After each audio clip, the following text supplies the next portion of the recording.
بہت ہی خوبصورت سا شعر عرض کرتی ہوں کہ میری مثال کہ میں اجنبی زباں کی کتاب، میری مثال کہ میں اجنبی زباں کی کتاب، تمہارے چھونے سے ہوتا ہے ترجمہ جس کا۔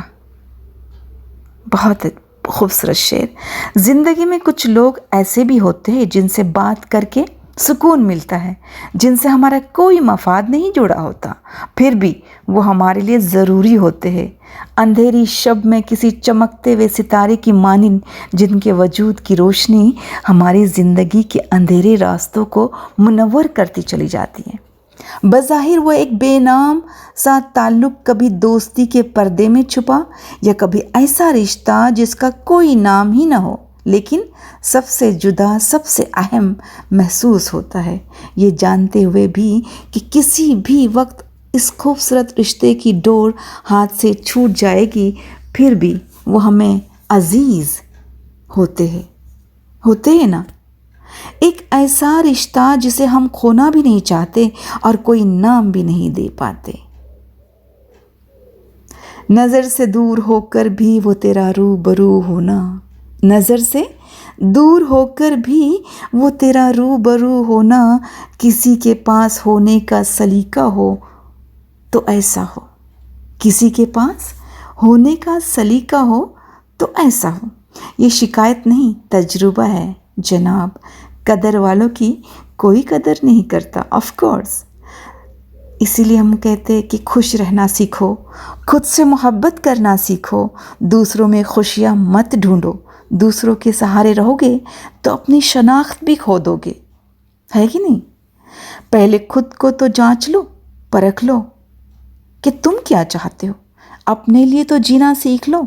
یقین کرو، آپ سے بڑھ کر آپ کا اپنا کوئی بھی نہیں اس دنیا میں۔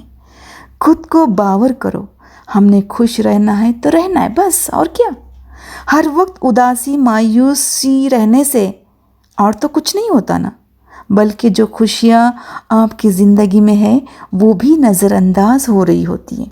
یقین کرے، زندگی بہت خوبصورت ہے، بس اس کی خوبصورتی کو محسوس کرنا سیکھو۔ کبھی یوں ہی بیٹھے بیٹھے بھی رب کا شکر ادا کر دیا کرے۔ نہ جانے کتنے خطرات آپ کے پاس آنے سے پہلے ہی پلٹ جاتے ہیں، کتنے دکھ آپ کو چھونے سے پہلے ہوا میں اڑا دیے جاتے ہیں، کتنے ہی غم ایسے ہیں جو آپ کے گھر سے بہت دور راستے بھٹکا دیے جاتے ہیں، کتنی مسکراہٹیں آپ کی تقدیر میں لکھ دی جاتی ہے، کتنی خوشیاں آپ کی راہوں میں رکھ دی جاتی ہے، کتنا سکون آپ کا مقدر بنا دیا جاتا ہے۔ اور کبھی کبھی وقت نکال کر اپنے رب کا دل سے شکریہ ادا کر دیا کرے، زندگی نئی سے نئی لگنے لگتی ہے۔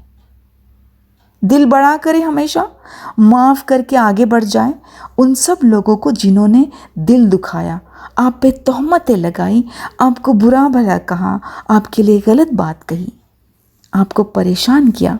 یقین جانیں، آپ کا رب کچھ نہیں بھولتا، اور وہ جب سب حساب برابر کرتا ہے تو ناانصافی بالکل نہیں کرتا۔ ہم ایسے ہیں کہ جیب میں وزن ہو تو بات میں بھی وزن آ جاتا ہے۔ دنیا کی حقیقت یہی ہے کہ نہیں؟ اگری کرتے ہو نا مجھ سے؟ اور کہتے ہیں نا کہ مرد رو نہیں سکتے۔ میں بتاؤں آپ کو، عورتیں بھی نہیں روتی، وہ صرف ان دکھوں پر روتی ہے جن پر رونے کی انہیں اجازت دی جاتی ہے، اور باقی دکھ، آنسو تو کہیں اندر ہی گرتے ہیں اور روح میں چھید کرتے رہتے ہیں۔ عورت اتنی مضبوط ہوتی ہے کہ اپنا رونا کسی کو نہیں بتاتی ہے۔ ایک وقت ہوتا ہے لوگ سمجھا رہے ہوتے ہیں اور ہم سمجھنا ہی نہیں چاہتے نہیں، ہم اپنی ہی دوسروں کو سمجھا رہے ہوتے ہیں، اپنی ہی سنا رہے ہوتے ہیں۔ ایک وقت ہوتا ہے جب سمجھ آ رہی ہوتی ہے مگر ہم عمل کرنا نہیں چاہتے۔ ایک وقت آتا ہے جب خود کو سمجھنے کا وقت نہیں رہتا اور پھر ہم لوگوں کو سمجھا رہے ہوتے ہیں۔ خود تو نہیں سمجھ رہے ہوتے لیکن لوگوں کو سمجھا رہے ہوتے برابر۔ بارش میں اتنی بوندیں نہیں برستی جتنی سجدے میں سر رکھنے سے رحمتیں برستی ہیں۔ سبحان اللہ، سجدے میں رکھنے سے سجدے میں سر رکھنے سے رحمتیں برستی ہے۔ دوسروں کو چیزیں بطور تحفہ دینے کی بجائے توجہ کا تحفہ دے، توجہ۔ ان سے ان کے بارے میں بات کریں، ان کی باتیں توجہ سے سنیں، انہیں معافی کا تحفہ دے۔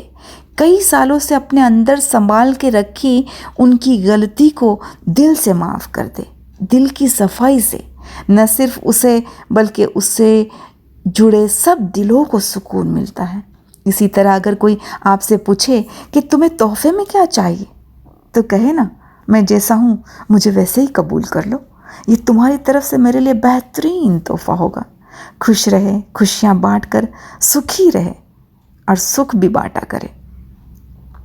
جس لمحے آپ ستائے جا رہے ہیں اسی لمحے آپ آزمائے بھی جا رہے ہوتے ہیں۔ یقین جانیے، ستائے جانے پر اور صبر کرنے پر بڑی خوشخبری آپ ہی کے حصے میں آتی ہے کہ نہیں؟